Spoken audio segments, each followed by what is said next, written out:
HEILD show. If you're easily triggered, leave now because this is not the show for you. Now, what I'm going to talk to you about right now is about a modern day musty back heifer from a different ethnic group. But what you're going to hear about this musty back heifer is something that we see in our own black community. How women are making their own decisions, yet again, with who they give the best years of their life to. And not only that, how they become jealous of other musty back heifers who was able to get a better man than the one that they had. So let me go ahead and put this lady on the screen so we can get down to it. Hold on 1 second, I'll find it for you, ladies and gentlemen. There it is. Let's get it. If my boyfriend asks me to marry him, I'm going to say no.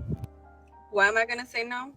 Because we started dating 5 years ago, and then a month after we started dating, his friend started dating his girlfriend.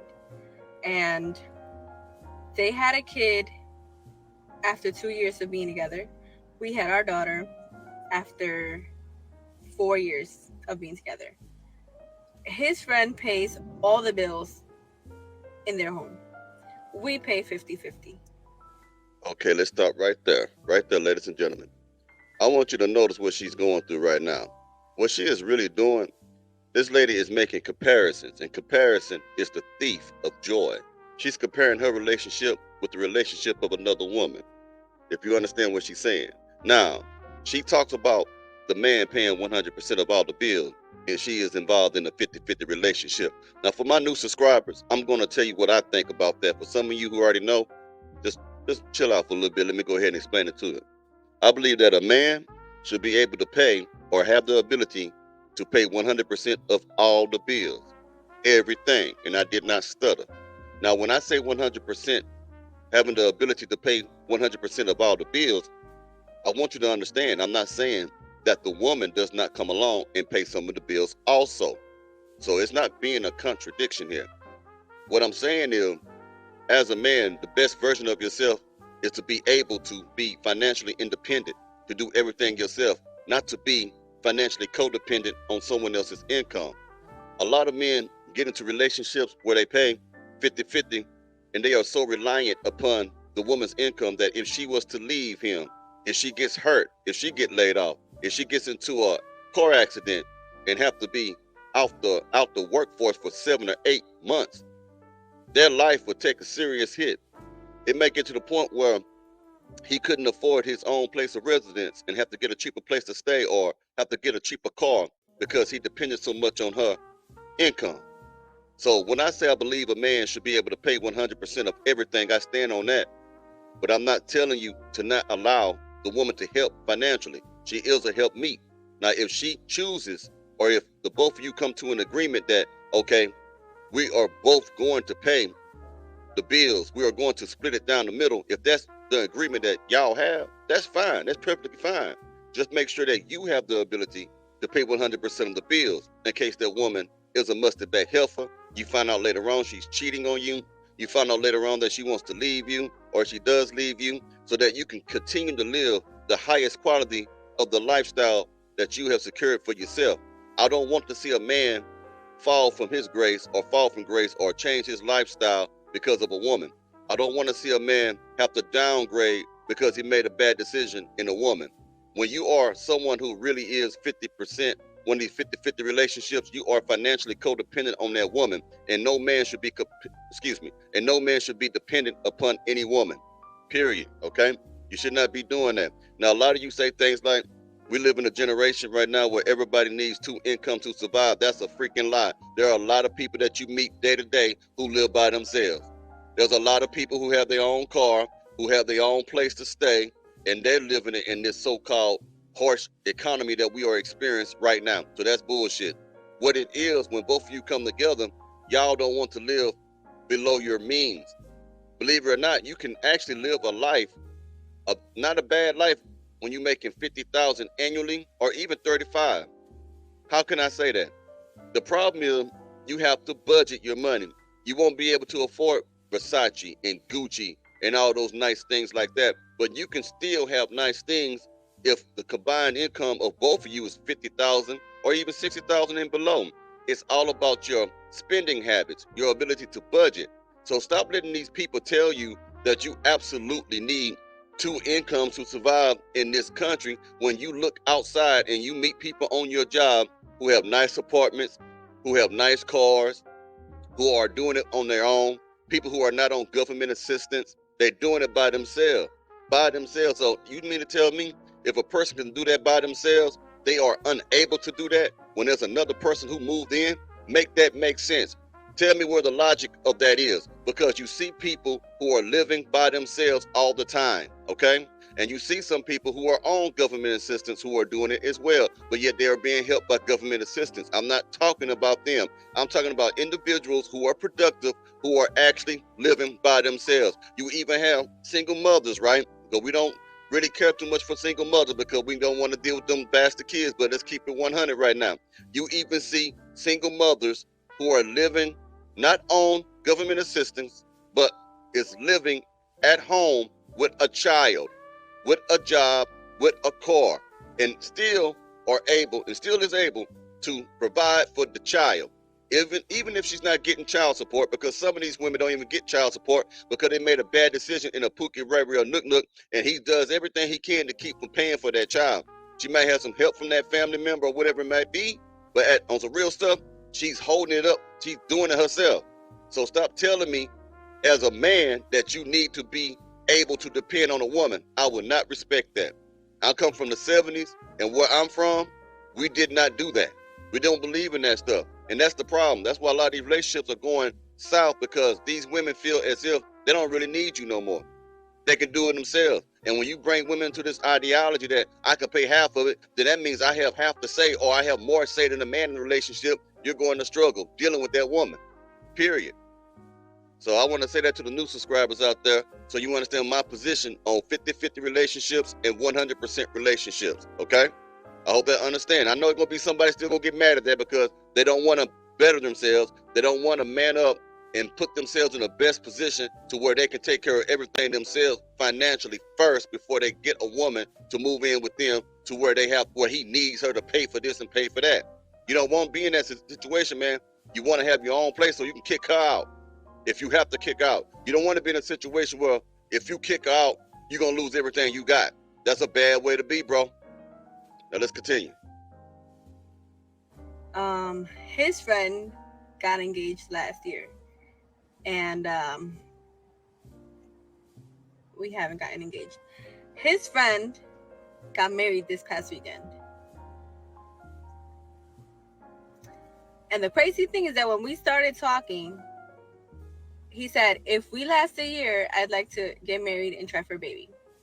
So a year came by, nothing.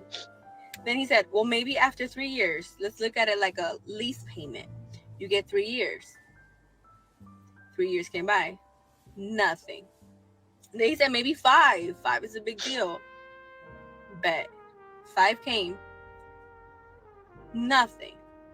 So I got tired of dropping hints. Got tired of sending ring photos. And I was just hoping that it would happen.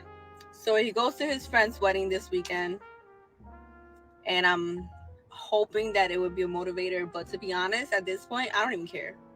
Like, I really don't care. Like, the magic of the idea of how he would propose and all of that, it's like, if you had that much doubt about marrying me, now I have these doubts. Like, why? What do you need? What's not enough? Shoot, I know I'm enough. You're not about to make me feel insecure. So he says, well, I made you the mother of my first and only child, and that should be good enough, because that's a big deal. That's forever. And yeah, it's a big deal. That's forever. But like, damn, I'm good enough to be a baby mama, but I'm not good enough to be a wife. Now that's the woman's fault, okay? Women are not, I hate to say it in my most humble opinion, a lot of you women are not smart. It don't matter what ethnic group it is. Y'all act on emotion and attraction so much that you don't think about reality. Becoming a baby mama is not better than becoming a wife, period. Becoming a baby mama outside of wedlock is not better than a wife.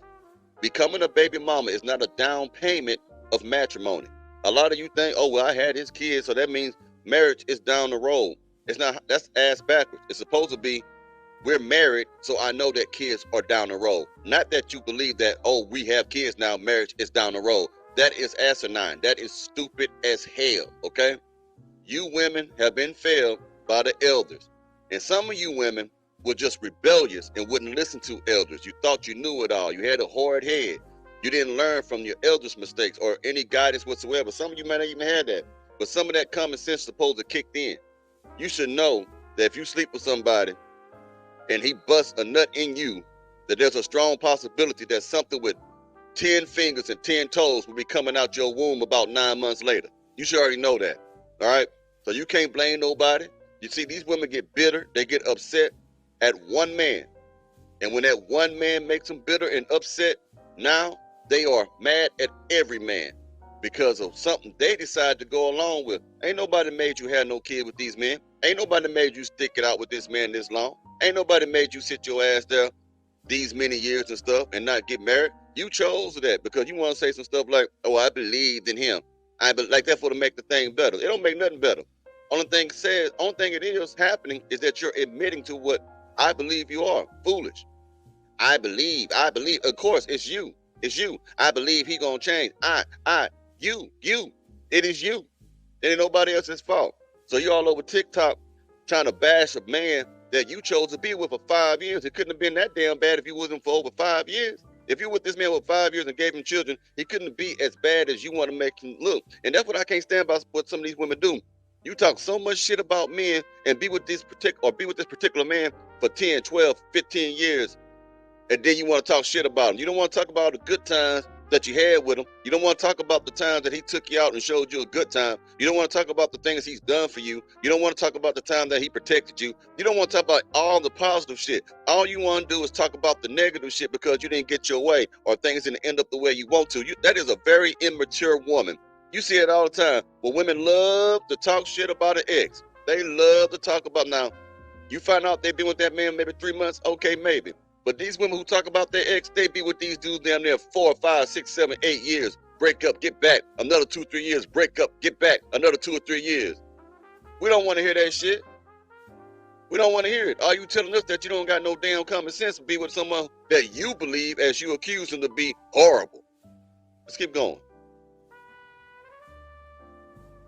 So at this point, I'm like, if he proposes, I'm going to say no. Why? Because if it took him so long and he had so many doubts, he thinks it's all under his control, his power. Like, when I feel like it, that's when I'm going to propose and she's going to say yes. No. I have some say too. And I can say no. Just because you propose doesn't mean I'm going to say yes. Like, for me to say yes, he's going to have to pull off a really, really, really nice proposal. Like, something super romantic. Like, Backstreet Boys in the background. Flower petals, pink flower petals, maybe a violinist on the beach, or in front of the castle at Magic Kingdom with fireworks in the background. Something to make it feel like it was worth waiting. Damn near 6 years, because we're about to be together for 6 years come this July. So come July, and there's no proposal, I'm going to say no. If he ever asks. And if he doesn't ask, guess I'm just his baby mama. The more she speaks, the more stupid she sounds, didn't she? And my most humble opinion. And look here. You may well say yes to a proposal. You already got this man kids. You already living as if you are his wife. You already doing wifey duties and shit. You've been with the man for 6 years. You did everything that a wife damn near do. Don't wait till now to have standards. All right? Don't wait till now to stand up for yourself. Because look, most of these women who say they have standards are women who never had standards in the beginning. They used to have a man that do whatever he wanted to do to her. They'll put up with all the BS like what she's talking about. They'll let a man make them a 10-year girlfriend, a 12, 15-year-old girlfriend, not year old, but 12, 15-year in a relationship girlfriend with no marriage, okay? Now, when they come out these relationships, now they're hurting, they're bitter, and now they have quote-unquote standards. A lot of time these women's standards are rooted in past mistakes and pain. Okay, they didn't have standards in the beginning, but when they meet you, now they have standards. Now they've learned from their mistake. Those standards is gonna make it even harder for them in the next relationship because now the man has no breathing room to do anything. Everything got to be her way. These are not standards. They want to call them standards, but what they really are, man, they ain't nothing more but demands. A standard and a demand is totally different. A standard is a personal belief. That's what that is. A demand is an order. You got to be 6 feet tall. You better make over 6 figures. You better, you got to, you have to, you got. That's not a standard. Y'all believe it is? Standards are something that really don't always offend other people. Sometimes it can, but most time it don't. I personally believe that you shouldn't drop kick your girlfriend. That's a standard. It's my personal belief. Do you see something like that? That's a standard. But come on, man. Anyway, though, y'all tell me what y'all think about this in the comments, man. Should she say yes to the proposal or no? I'll talk to y'all later. Y'all be safe now, yeah?